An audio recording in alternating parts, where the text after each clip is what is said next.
Hello everyone, welcome to one online study point. दोस्तों, आज की इस वीडियो में हम कैन का पास्ट फॉर्म कुड के विषय में अध्ययन करेंगे। आप वीडियो को बिना स्किप किए अंत तक जरूर देखें ताकि आपको पूर्ण रूप से जानकारी मिल पाए। तो आइए स्टार्ट करते हैं। सबसे पहले आइए जान लेते हैं कि कैन के क्या क्या अर्थ है। कैन का अर्थ है सका, सकी, सके, सकता था, सकते थे, सकती थी, ये अर्थ होता है। और कैन का जो प्रयोग है पाया, पाई और पाए, इसके अर्थ में भी होता है पाता, पाती और पाते। जैसे वे हल कर पाते, वे उसे ढूंढ पाते, वह उसे ढूंढ पाती, वह उसे हल कर पाती। मैं उससे मिल पाया, वह मुझे देख पाया, मैं वहाँ जा सकता था, वह यहाँ आ सकी, वे वहाँ जा सके। तो इस टाइप से। तो यहाँ पे आपको ध्यान रखना है, पास्ट टेंस में यदि मुख्य क्रिया के अंत में सका, सकी, सके, सकता था, सकते थे, सकती थी, या पाया, पाई, पाए, पाता, पाती, पाते, ये शब्द आए तो आपको कुड का प्रयोग करना है। अब आइए जान लेते हैं नेक्स्ट और पहचान क्या है इसकी।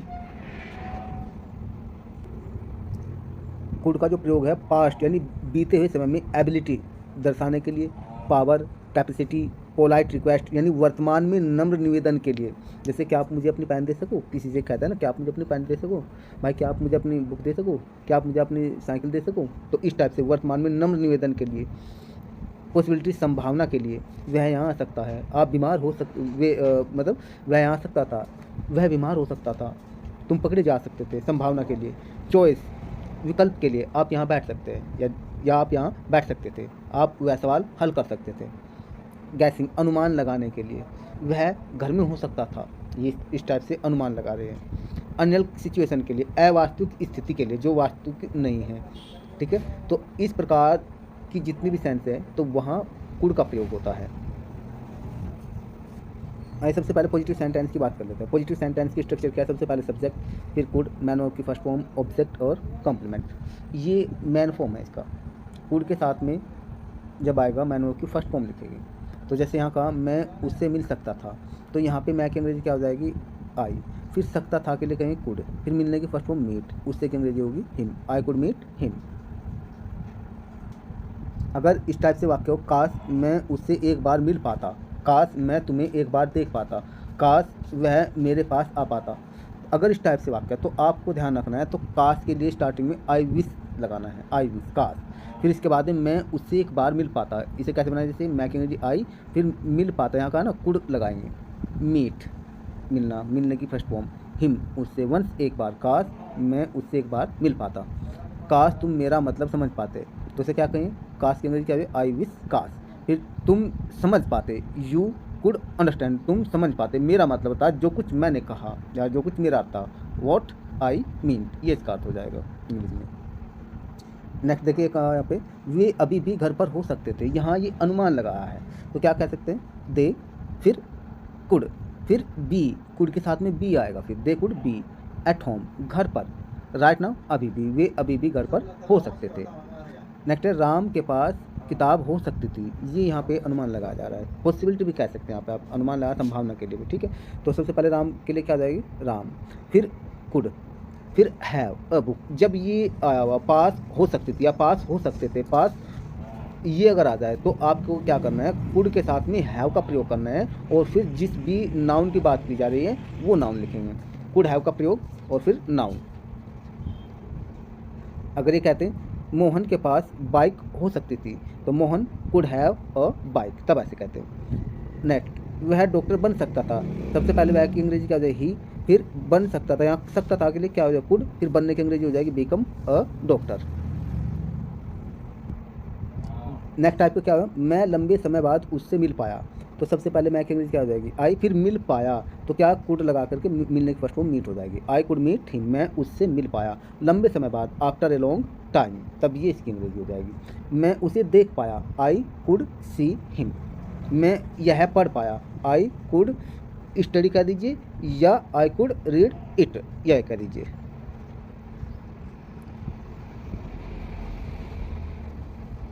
नेक्स्ट है, तुम्हें बाजार जाना पड़ सकता था, अगर इस टाइप से आ जाए, जाना यानी ना और पढ़ सकता था, इस टाइप से आ जाए, तुम्हें वहाँ जाना पड़ सकता था, अगर ये कहा जाए तो आपको करना क्या है? यहाँ मजबूरी दर्शा दी है, बीते समय के लिए। तो सबसे पहले यू आ जाएगा, फिर कुड हैव का प्रयोग करेंगे जब इस टाइप का वाक्य आ जाए, फिर हैव कुड हैव के बाद में टू लगाएंगे, मैन वर्ब की फर्स्ट फॉर्म लिखते हैं हमेशा टू के बाद में, फिर टू मार्केट, तुम्हें बाजार जाना पड़ सकता था, उन विद्यार्थियों को स्कूल जाना पड़ सकता था, उन विद्यार्थियों को, तो क्या करेंगे दोज स्टूडेंट्स, फिर इसके साथ लगाएंगे could have to, could have और टू, कुड हैव टू, फिर जाने की अंग्रेजी गो, फर्स्ट फॉर्म आएगी टू स्कूल।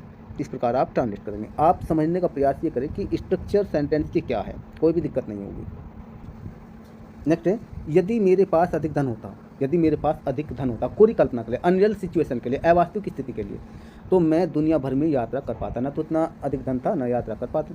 ठीक है, तो यहाँ पे ये अवास्तविक सिचुएशन है, तो कैसे बनाएंगे इसे, अगर इस टाइप से सेंटेंस हो, यदि मेरे पास अधिक धन होता, तो क्या कहते हैं, यदि की अंग्रेजी होगी इफ, आई मैं हैड रखता मोर मनी, अधिक धन, यदि मैं अधिक धन रखता या यदि मेरे पास अधिक धन होता, फिर कोमा लगाइए तो की अंग्रेजी के यहाँ पे कंडीशनल सेंटेंस हो जाएगा। फिर मैं दुनिया भर में यात्रा कर पाता, I could travel, I could travel, मैं यात्रा कर पाता या मैं यात्रा कर सकता था। ठीक है, अराउंड द वर्ल्ड, दुनिया भर में, तब इस टाइप से आप सेंटेंस बनाएंगे। आप बार बार वीडियो जब देखेंगे, रिपीट करेंगे, तो आपको और भी अच्छी तरह समझ आ जाएगा। नेक्स्ट है, नेगेटिव सेंटेंस की क्या स्ट्रक्चर है। नेगेटिव सेंटेंस में सबसे पहले सब्जेक्ट होगा, फिर कुड होगा, कुड के बाद में नॉट और मैन वर्ब की फर्स्ट फॉर्म, उसके बाद में ऑब्जेक्ट और फिर कंप्लीमेंट। ये स्ट्रक्चर है। जैसे मैं घर नहीं आ सका या मैं घर नहीं आ सकता था, मैं घर नहीं आ पाया, तो सबसे पहले क्या करेंगे, मैं की अंग्रेजी क्या हो जाएगी आई, आई के साथ फिर क्या हो जाएगा कुड, फिर नॉट, फिर आने की अंग्रेजी first form come at home, I could not come at home. Next है,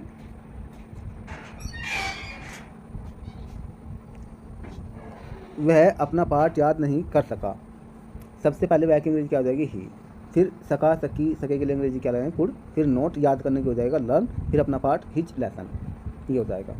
भले ही मेरे पास अधिक धन होता, अब ये कहा भले ही, यदि भले ही ऐसे आ जाए तो क्या लगाएंगे इवन इफ, इवन इफ का अर्थ क्या होता है भले ही। आई हैड मोर मनी, मेरे पास अधिक धन होता, तो मैं तो भी मैं दुनिया भर में यात्रा नहीं कर पाता, I could not travel, I could not travel around the world, तो मैं भी दुनिया भर में यात्रा नहीं कर पाता। ये इसकी अंग्रेजी हो जाएगी। नेक्स्ट है, वे मेरे कमरे में नहीं घुस सकते थे, सबसे पहले वे की अंग्रेजी क्या हो जाएगी दे, फिर सकते थे की अंग्रेजी कुड, फिर नॉट, फिर घुसना या प्रवेश करना एंटर, मेरा कमरा माई, यहाँ माई रूम लिखेंगे, माई रूम। ठीक है, वे मेरे कमरे में नहीं घुस सकते थे। तुम्हें छुट्टी नहीं मिल सकती थी, यू, फिर सकते थे नहीं मिल सकती थी, क्या कहें कुडंट या कुड नॉट, फिर have, you could not have a holiday, तुम्हें छुट्टी नहीं मिल सकती थी। नेक्स्ट है, मैं वहाँ नहीं जा पाता, मैं वहाँ नहीं जा पाता, तो क्या कहेंगे I could not go there, मैं वहाँ नहीं जा पाता, मैं तुमसे नहीं मिल पाता, I could not see you. अब नेक्स्ट बात करते हैं इंट्रोगेटिव सेंटेंस की, जो टैग टाइप के हो, उन्हें कैसे बनाएंगे। सबसे पहले क्या होगा, कुड आएगा, फिर सब्जेक्ट, अगर नोट भी आया तो सब्जेक्ट के बाद में नोट, मैन वर्ब की फर्स्ट फॉर्म, फिर ऑब्जेक्ट, फिर कॉम्प्लीमेंट और बाद में क्वेश्चन मार्क। और आपको ये बता दें, कुड का जो प्रयोग हो वर्तमान समय में नम्र निवेदन करने के लिए भी होता है, लेकिन उस स्थिति में होगा जब सब्जेक्ट हमेशा यू रहेगा। ये आपको ध्यान रखना है जब नम्र निवेदन करना हो। जैसे कि आप मुझे अपनी पेन दे सको, क्या आप मुझे अपने बुक दे सको, तो किसी से वर्तमान समय में नम्र निवेदन करने के लिए। ठीक है, तो ऐसी कंडीशन में क्या होगा, स्टार्टिंग में क्या और सको की अंग्रेजी क्या है कुड, फिर आपकी अंग्रेजी क्या आ जाएगी यू, फिर देने की फर्स्ट फॉर्म गिव, फिर मुझे की अंग्रेजी मी, योर, पेन और बाद में क्वेश्चन मार्क। नेक्स्ट है, क्या आप हमें अपनी किताब दे सकते हैं, क्योंकि यहाँ वर्तमान समय में नम्र निवेदन किया जा रहा है, या दे सको भी कह सकते हैं। अब क्या आ जाएगा स्टार्टिंग में कुड, फिर यू, फिर देने की फर्स्ट फॉर्म गिव, फिर हमें की अंग्रेजी क्या आ जाएगी अस, अपनी किताब योर, बुक और बाद में क्वेश्चन मार्क। नेक्स्ट है, क्या आप उन्हें एक कप चाय दे सकते हैं, तो could you give them A cup of T. तो इस प्रकार ये इंग्लिश में अनुवाद हो जाएगा। नेक्स्ट बात करते हैं डब्ल्यू एच टाइप क्वेश्चन की। सबसे पहले जो क्वेश्चन वर्ड होगा, यानी what, why, where, how, when, सबसे पहले क्यू डब्ल्यू क्वेश्चन वर्ड आएगा स्टार्टिंग में, फिर कुड आएगा, फिर सब्जेक्ट, अगर वाक्य में नोट है सब्जेक्ट के बाद नोट, मैन वर्ब की फर्स्ट फॉर्म, फिर ऑब्जेक्ट, कंप्लीमेंट और बाद में क्वेश्चन मार्क। ये स्ट्रक्चर रहेगी। आइए एग्जाम्पल देख लेते हैं। जैसे यहाँ कहा गया है इसमें, क्या यहाँ कहा ना, आप यहाँ क्यों नहीं आ सके, या आप यहाँ क्यों नहीं आ सकते थे, आप यहाँ क्यों नहीं आ पाए। तो स्टार्टिंग में सबसे पहले क्यों की अंग्रेजी क्या हो जाएगी वाई, फिर आ जाएगा कुड, फिर नहीं क्योंकि आपकी अंग्रेजी आ जाएगी यू, फिर नहीं की अंग्रेजी आ जाएगी नॉट, फिर आने की फर्स्ट फॉर्म कम हियर और बाद में क्वेश्चन मार्क। हम उसकी सहायता कैसे कर सकते थे या हम उसकी सहायता कैसे कर पाते? तो सबसे पहले कैसे की अंग्रेजी क्या हो जाएगी हाउ, फिर सकते थे की अंग्रेजी या पाते या सके की अंग्रेजी कुड, फिर हम की अंग्रेजी वी, फिर हेल्प सहायता करना, फिर हिम उसकी अंग्रेजी। ठीक है, और इस टाइप से आप अंग्रेजी में अनुवाद करेंगे। नेक्स्ट है मैं कैसे आ पाता यदि आपने मेरी मदद ना की होती। तो कैसे आ पाता, सबसे पहले इसे ट्रांसलेट करेंगे। कैसे की अंग्रेजी क्या हो जाएगी हाउ, फिर could I come, how could I come, मैं कैसे आ पाता। यदि की हो जाएगी इफ़, यदि आपने मेरी मदद ना की होती, आपने मेरी मदद नहीं की, पास्ट टाइम से बनाएंगे।